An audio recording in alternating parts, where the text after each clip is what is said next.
Bonjour à vous, bienvenue à l'école de guérison divine. Et le thème du message d'aujourd'hui c'est « Votre guérison dépend de vos actions ». Votre guérison dépend de vos actions. Ouvrons Hébreux chapitre 11, verset 1. Version parole de vie. Croire en Dieu, c'est une façon de posséder déjà les biens qu'on espère. C'est être persuadé que les choses qu'on ne voit pas existent vraiment. Le meilleur moyen de comprendre les principes spirituels, c'est de comprendre ce que la Bible dit. Le meilleur moyen de comprendre les voies de Dieu, c'est de comprendre ce que la Bible dit. Votre guérison dépendra de votre foi. Et votre foi dépendra de votre caractère et de votre comportement. Le comportement et les actions que vous posez déterminent la foi que vous avez. C'est pour cela que la Bible dit quoi? Que Jésus voyait la foi des gens. La foi, ce n'est pas quelque chose qu'on dit « j'ai la foi ». Vous comprenez? La foi ne se parle pas. Ce n'est pas le fait de dire « j'ai la foi ». La foi se démontre par les actions et le comportement que vous avez. Le comportement et les actions que vous avez déterminent la foi que vous avez. Donc, ça veut dire que quelqu'un peut connaître votre niveau de foi en regardant votre comportement et en regardant vos actions. Donc, les actions que vous posez, le comportement que vous avez démontrent la foi qui est en vous, le niveau de foi que vous avez.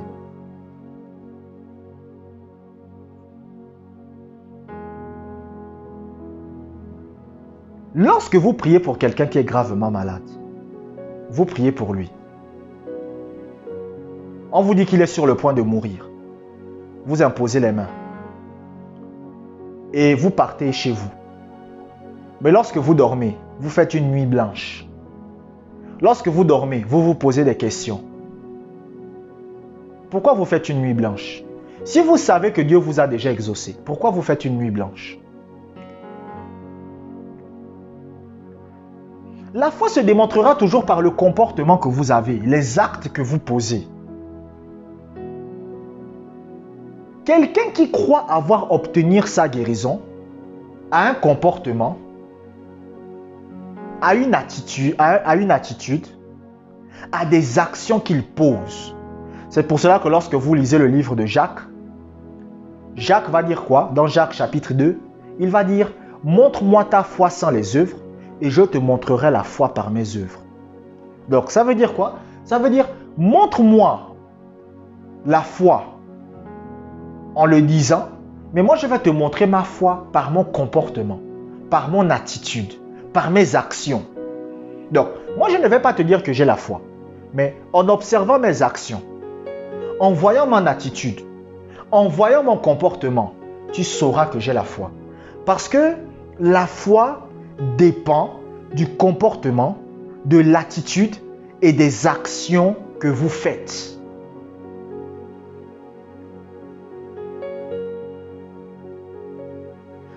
Lorsque vous priez pour votre guérison, comment savoir que vous avez la foi pour votre guérison? Cela va se démontrer par votre comportement, votre attitude. Je vais vous raconter une petite histoire. J'ai l'habitude de raconter ça. Bon, mais je ne recommande pas aux gens de faire la même chose que moi. Un jour, une maman m'a payé la ventoline. Parce que lorsque j'étais plus petit, durant quasiment dans mon enfance, tout le monde était au courant que moi j'étais asthmatique. Et cette dame, cette maman, bon, elle n'avait pas de mauvaises intentions. Elle a payé la ventoline. Elle a dit, oh mais Josué, tu sais que depuis que tu es tout petit, tu avais du mal à respirer, voici la ventoline. J'ai pris la ventoline. J'ai dit, ok, donne-moi la ventoline, je te remercie. J'ai pris la ventoline. J'ai jeté la ventoline au sol. J'ai écrasé ça avec ma chaussure. J'ai encore écrasé une deuxième fois et une troisième fois. Et je lui ai dit, la prochaine fois, tu ne me payeras plus la ventoline en faisant ça. Elle m'a regardé, elle a bougé la tête et après elle est partie. Et elle ne m'a plus jamais payé la ventoline. Mais ma foi s'est démontrée par mes actions et mon comportement et mon attitude. Parce que je crois que je suis délivré de l'asthme. Et je crois que l'asthme ne va plus jamais revenir. Même si l'asthme essaye de revenir, il partira. Cela a été démontré par mon attitude et mes actions. Je ne recommande pas aux gens de faire la même chose que moi. Parce qu'il faut le faire parce que vous avez cette conviction en vous. Donc, c'est ce qui s'est passé.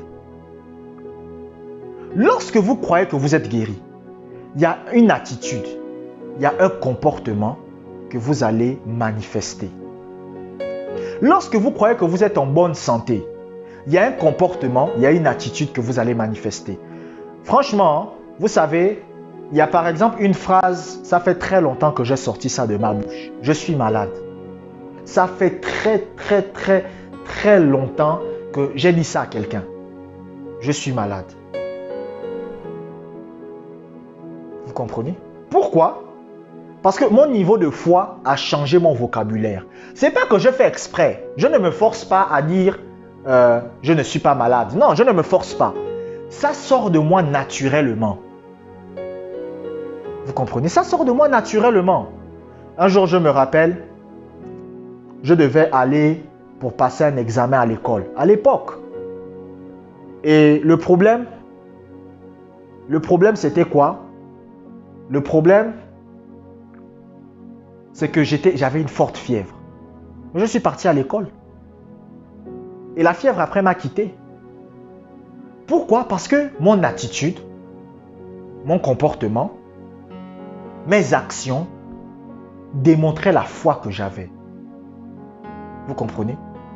La foi va toujours se démontrer par les actes que vous posez, par les paroles que vous dites.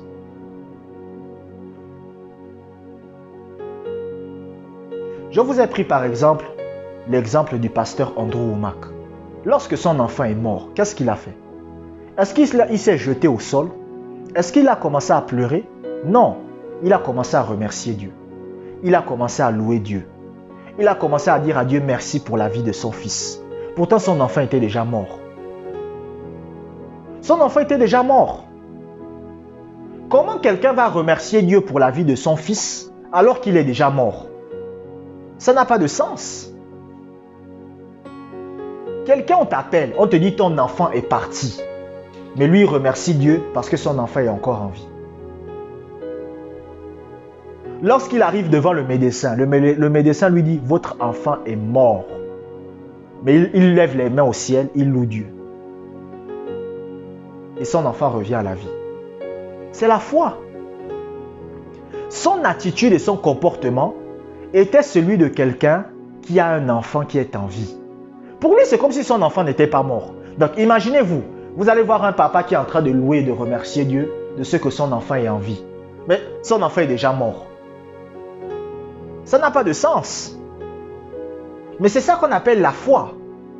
La foi, c'est croire que quelque chose est déjà là même si vous ne le voyez pas. C'est-à-dire, vous êtes tellement convaincu que cette chose est vraie que cela affecte votre comportement et votre attitude. Quand moi j'ai pris la ventoline et que j'ai cassé la ventoline, vous comprenez? Ce n'est pas quelque chose que je me suis forcé à faire. Vous comprenez? Mais c'est parce que tellement ma foi s'est développée dans le domaine de la guérison que le fait de prendre la ventoline, je n'aurais jamais besoin de ça.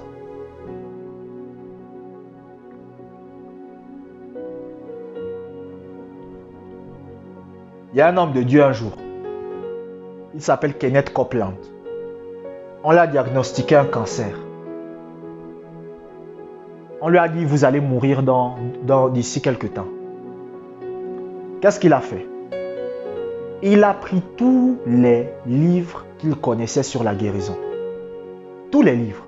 Kenneth Hagin, Oral Roberts, Norvel Hayes, Charles Capps, Smith Wigglesworth, John G. Lake. Aimé Simplé McPherson, il a pris tous les livres de ces gars-là. Il a pris tous les messages sur la guérison. Il s'est enfermé dans sa chambre. Il a dit à sa femme, je ne veux plus que tu me déranges. Et il a commencé à écouter. Écouter, écouter, écouter, écouter, écouter, écouter, écouter, écouter. Pendant des mois, lorsqu'il est sorti de sa chambre, bon, il sortait de sa chambre pour manger, mais il passait le plus clair de son temps dans sa chambre à écouter la parole. Mais lorsqu'il est sorti de là, son attitude a changé. Sa femme a remarqué que son attitude a changé. Et sa femme lui dit que, mais au début tu voulais pleurer, tu étais toujours triste, tu étais toujours malheureux. Mais là, tu es heureux, tu es joyeux, tu ris, tu blagues. Tu n'as aucun problème. C'est comme si tu n'avais pas le cancer. Il dit à sa femme, par les meurtrissures de Christ, j'ai été guéri. Lorsqu'il est reparti chez le médecin faire les tests, le médecin lui a dit, on n'arrive pas à comprendre, mais le cancer a quasiment disparu de votre corps. Pourquoi? Parce que le fait d'écouter la parole de Dieu sur la guérison a affecté sa foi. Je vous ai dit, écoutez, c'est facile de grandir dans la foi. C'est facile. Moi, je ne sais pas. Grandir dans la foi, c'est facile. Il suffit simplement d'écouter la parole de Dieu. C'est-à-dire, si vous vous levez le matin, vous mettez la parole de Dieu sur la guérison divine, vous vous asseyez et vous écoutez, votre foi va grandir. Votre foi va grandir. Vous comprenez? Il n'y a rien de compliqué. Il n'y a rien de compliqué. Vous pensez que la foi que j'ai dans le domaine de la guérison, c'est à cause de quoi? C'est parce que j'écoute la parole de Dieu sur la guérison. Et votre foi va grandir simplement. On ne se force pas à grandir dans la foi. Pour grandir dans la foi, c'est facile. Écoutez, même sur ma chaîne Jigdalia TV, j'ai des messages sur la guérison. Vous prenez la playlist, vous mettez, vous écoutez, vous écoutez, vous écoutez, vous écoutez, vous écoutez, vous écoutez, vous écoutez. Votre foi grandit. C'est simple. Et votre foi grandit, c'est simple. Il n'y a rien de compliqué là-dedans. Vous n'avez pas besoin de jeûner 40 jours. Non. Vous prenez les playlists sur la guérison divine, vous vous asseyez et vous écoutez. Vous écoutez simplement ce que je dis. Et vous mettez en pratique. Vous écoutez, vous mettez en pratique. Vous écoutez, vous mettez en pratique. Encore et encore. Et votre foi va grandir. Votre comportement va changer. Vous comprenez? Vous allez quitter l'hôpital. La foi se voit dans votre comportement et dans votre attitude et dans vos actions. Et ce n'est pas quelque chose que vous faites de vous-même. En fait, c'est inconsciemment. C'est que vous êtes tellement affecté par la parole de Dieu dans le domaine de la guérison divine que vous commencez à agir et à vous comporter comme quelqu'un qui est guéri. Vous commencez à agir et à vous comporter comme quelqu'un qui est guéri. Écoutez, moi j'agis et je me comporte comme quelqu'un qui est en bonne santé. Même quand Satan essaye de m'attaquer, j'agis et je me comporte comme quelqu'un qui est en bonne santé. Vous savez pourquoi? Parce que j'ai rempli mon cœur de la parole de Dieu sur la guérison divine. Je peux vous citer des passages bibliques sur la guérison divine. J'ai lu les livres, j'ai écouté des audios, des enseignements et je continue à le faire.